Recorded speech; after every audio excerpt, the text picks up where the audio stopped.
Hey y'all, and welcome back. I hope you have had an amazing week. I hope that you've had so many blessings that you have been drinking from your saucer all week. And I pray that your weekend ahead is everything you want it to be, so refreshing, and you get to relax and just enjoy every aspect of it. That's what I pray. So, we are going to be reading from our little book, Hold Me Up a Little Longer, Lord, by Marjorie Holmes. And the title is The Wonder of Being One. And it's kind of long. For me, it's on page 130 and 131. So I'm just going to get started and let's just see how God talks to us. I'm just excited to hear what he has to say. So let's get started. Lord, thank you for the growing awareness that all of us are truly one. This sense of identity with other people, suddenly, only today, you sent it newly singing through my consciousness. That little lost boy in the store, running about like a wild thing, screaming for his mother. When I called him and tried to comfort him, I could feel his small heart beating. His tears were wet on my cheek. And when at last his mother came rushing up, the three of us held each other, our tears mingling, and the revelation swept through me. There is no difference. We are one. They are of a different race, Lord, a different culture. We could communicate only with our bodies and our eyes, yet flesh is the same. Feelings of fear and love and rejoicing are the same. You made us one. I walked on through the crowded store with new eyes, Lord, an old man limping ahead of me, obviously weary, with feet that hurt. My own feet and back have hurt often enough to merge with his misery, perhaps ease it a trifle with a smile of understanding. Anyway, my heart sent out its newfound message. It's not just you, and age or sex doesn't matter. We are one. A teenager struggling through the revolving door with her packages. They spill onto the street, and helping her retrieve them, we both laughed. I was a clumsy, apologetic girl again, and every woman who had ever given me a hand, she and I were simply female. One. Driving home through the traffic, all the faces beside me in the lanes, men looking tired or worried, heading for their families in the suburbs, carpools of joking co-workers, a Girl Scout leader whose station wagon swarmed with green uniformed shriekers. She and I exchanged bemused, commiserating glances that said, "You just have to bear up, don't you?" For in that moment of unspoken communion, we were one. Thank you for this day's experience that made me realize we are all little fragments of you, God. We are all just visibly separate particles of your love. You have made us in different shapes and sizes and colors, given us different roles to play in our various adventures upon this earth.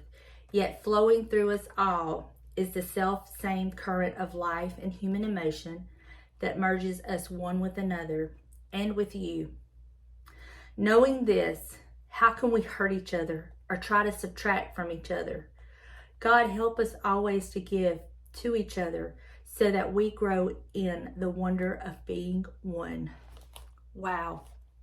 How appropriate for the day and time that we live in, where it seems like every way you turn, there's somebody or something trying to cause division.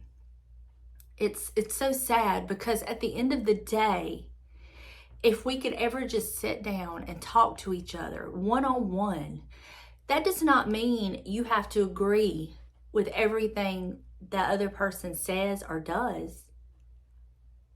But that doesn't mean that we don't have to be nice and love one another. We can all be different individuals with different ideas and opinions and still love each other. And I think it is such a sad time that we live in because there is so much division. There's so much hate and there's so much discord. It's so sad to sit back and see it all. And I can only imagine how God must feel looking down on his children because he created us all. And how boring of a world would it be if we all thought, acted, believed, did the exact same thing? It would just be so boring. And I mean, we're all individuals. And that's what makes it beautiful, is that we're all individuals. We all have different ideas that we can share with each other. We can get ideas from each other, just like in home decor, decorating. You know, I love watching different channels. They might not be the choices I would make in my home decor. They may have colors that are not pleasant for me to look at, but we can all learn from each other and get ideas and then adapt it to, you know, what works for us and our colors and our, you know, space. Same thing with life, y'all. We can learn so much from one another, and we can learn from others' experiences and their walks. I mean, there's nothing sweeter to me than sitting down and listening to my granny or the older generation talk about what they lived through and what they've learned and how they survived. And I gained so much strength and faith from that. Just like I hope when my children come to me with situations and things, they may be different, but with a common denominator. And we can sit down and I can share my experiences and how I got through some things. And then they can adapt it to what they're going through. It doesn't take any more energy to be kind as it does to be rude.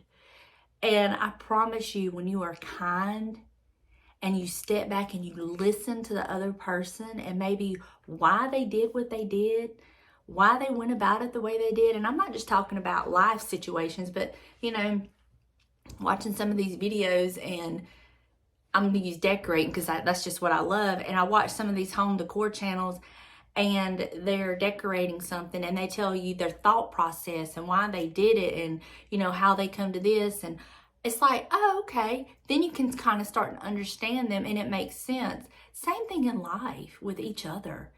You know, just to look from the outside looking in, and you see somebody doing something they're not really, you just really don't understand it. Instead of judging that person and how they're handling the situation, maybe it's a situation you're not familiar with, that you've never had it come up in your life. Instead of sitting back judging that person, I have found that if I will talk to that person and just ask them, how did you come to this conclusion? What made you decide to do it this way? You know, did you think about doing it, you know, X, Y, Z? And then you kind of start to understand them and their reasons behind it. And you may even learn something. I know I do. I learn all the time. I am always learning, especially from y'all in the comments. Y'all just bring up such good points, and y'all see things and hear these things in a different way than what I do. And I just love that, because, you know, how one hears this story and interprets it and takes it in, just because somebody else gets a different, what's the word? Point, revelation from it, does not mean yours is wrong and theirs is right and that's the only way. It doesn't mean because this is what I'm reading and I'm expressing what I'm getting from it, doesn't mean that mine is the only way. You may get something completely different, and that's the beauty of it. That's the beauty of living for the Lord. That's the beauty of getting in your word. You know, I said it before, he can take one verse in the Bible and give it to 500 different people, and every one of them gets something different from it. You know, that is the beauty of it. And that is the beauty of us being individuals. And I don't know about you, but to me, it's much easier to just get along. And by getting along does not mean you agree with every decision and choice somebody makes. There are people out there that I don't agree with things that they say. I don't agree with the way they're living. But you know what? I love them as a person. And I said it before, it is not my place to judge. So I'm going to love them. I'm going to keep true to who I am, but I'm going to love that person. And, you know, the Lord may work it all out. He may be using us to help them, or vice versa. He may be using them to teach us, you know. So I love this, and it just proves that even when Marjorie Holmes was praying this, that she finally got the revelation, that she had the Lord really just brought it to her and opened her eyes that, you know what, we're all one. We all hurt. We all love. We all feel the same emotions. And it's a beautiful thing. And when we can all come together, put differences and opinions aside and just love one another, oh, such a beautiful thing. Such a beautiful thing. Wow. I got something in my eye. I hope this has blessed you. It has really, really helped me. And I thank God for that. I thank Him for His gentle reminders and His mercy and His grace. And I thank Him that He made us all individuals. I thank Him that He has made us a world of such diversity. What a boring place it would be if we didn't have that. I hope y'all have an amazing day, a wonderful weekend. Drink plenty of water, stay cool, and I will see you in the next one. Bye, y'all.